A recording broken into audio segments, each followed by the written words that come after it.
ফিরে বাংলাদেশ থেকে হাস্যকর হুমকি, ক্ষমতা যেমনই হোক হুমকি 16 আনা। এবার বিএনপি নেতাদের চড়া সুর।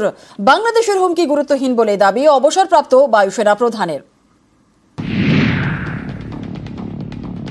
পার্শ্ববর্তী রাষ্ট্র ভারত এই খুনি হাসিনাকে আশ্রয় দিয়েছে, আমাদের অখণ্ডতাকে নিয়ে ছিনিমিনি খেলার চেষ্টা করে, তাহলে আশেপাশে যা রয়েছে সবকিছু ভেঙে ছারখার হয়ে যাবে, কেউ বাঁচতে পারবে না। ভারত এবং ভারতের রাজনীতিবিদদের বলবো, বাংলাদেশের উপর কুদৃষ্টি আপনারা দিবেন না। শেখ হাসিনার গুমের সহযোগী যে আপনারা ছিলেন পার্শ্ববর্তী দেশ, তার প্রমাণ তো আমাদের স্ট্যান্ডিং কমিটির মেম্বার সালাউদ্দিন।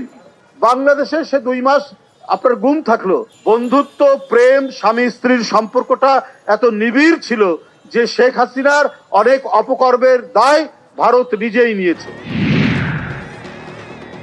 পিপিলিকার পাখা গজায় মরিবার তরে। 5ই আগস্ট থেকে আজ অব্দি যা চলছে এটা সহ্য করার বিষয় নয়, মেনে নেওয়ার বিষয় নয়। Enough is enough. তারা ইতিহাস এবং কৃতজ্ঞতা ভুলে ভারতকে তাদের একাংশ কেউ কুৎসিতভাবে আক্রমণ করছেন, প্ররোচনা দিচ্ছেন। নরেন্দ্র মোদী সরকার যদি এগুলো থামাতে না পারে, হস্তক্ষেপ করতে না পারে, তাহলে এই ধরনের কথাবার্তা, খারাপ কাজ এগুলো চলতে থাকবে। এটা কেন্দ্রীয় সরকারের চূড়ান্ত ব্যর্থতা। সেনাবাহিনীর যারা বড় বড় অফিসাররা আছে এখন কিংবা আগে ছিল, তারা কিছু বলেছে? তারা বুদ্ধি রাখে, তারা জানে যে এইসব আজে বাজে কথা বলার কোনো মানে হয় না। অত ভয় পাওয়ার কি আছে? উস্কানি দিয়ে মূলক ইয়েতে কথাবার্তা বললেই আরো বেড়ে যাবে। গত মাসে বাংলাদেশে ইসকনের সন্ন্যাসী চিন্ময় কৃষ্ণ দাসকে গ্রেপ্তার করা হয়। এরপর থেকে পদ্মা পারে সংখ্যালঘুদের উপর নির্যাতন বেড়ে গিয়েছে। ধর্মস্থানে হামলা, ভাঙচুর থেকে শুরু করে খুন, কিছুই বাদ নেই। এরই মাঝে সোমবার সংখ্যালঘুদের ধর্মীয় অনুষ্ঠানে বাধা দেয় সেখানকার কট্টরপন্থীরা।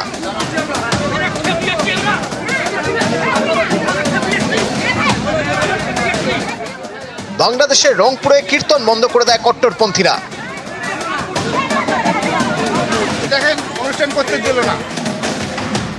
মঙ্গলবার জেল থেকে ছাড়া হয় বিএনপি নেতা আব্দুস সালাম পিন্টুকে। 2004 সালে ঢাকায় আওয়ামী লীগের সভায় গ্রেনেড হামলার ঘটনায় তাকে দোষী সাব্যস্ত করা হয়, মৃত্যুদণ্ডও দেওয়া হয়। তাকেই গত 1 ডিসেম্বর খালাস করে দেয় আদালত। বাংলাদেশে পালা বদলের পরেই জেল থেকে ছেড়ে দেওয়া হয় জঙ্গি নেতা জসিমউদ্দিন রহমানীকে, যে আনসারুল্লাহ বাংলা টিমের প্রধান। সম্প্রতি কেরল থেকে বাংলাদেশের এবিটি জঙ্গিকে গ্রেপ্তার করে অসম পুলিশ। এই জসিমউদ্দিনের নির্দেশেই সে ভারতে আসে। তাদের লক্ষ্য ছিল ভারতের চিকেন স্নেক, যাতে উত্তর পূর্ব ভারতের 7 সিস্টার্স দখল করা যায়। ওরা আমাদের দিকে দৃষ্টি দিবে, আমরা চিকেন নেক কেটে 7 সিস্টার আলাদা করে দিব। সরকার সিদ্ধান্ত নিছে, কাজ শুরু করতেছে। मार दिया हम को ना फोर्स को तो ना 1 घंटे के अंदर समाप्त कर देंगे सारा, 1 घंटा के अंदर। हमको तो वो अनुमति दे केंद्र सरकार, आगे बढ़े आप तो हम आगे बढ़ेंगे। নিউজ 18 বাংলা। বাংলাদেশ পরিস্থিতি নিয়ে আক্রমণাত্মক শেখ হাসিনা, দেশটা হায়নার দখলে চলে গিয়েছে মন্তব্য মুজিব কন্যার। মার্কিন যুক্তরাষ্ট্রের পেনসিলভেনিয়ায় আওয়ামী লীগের অনুষ্ঠানে হাসিনার অডিও বার্তা।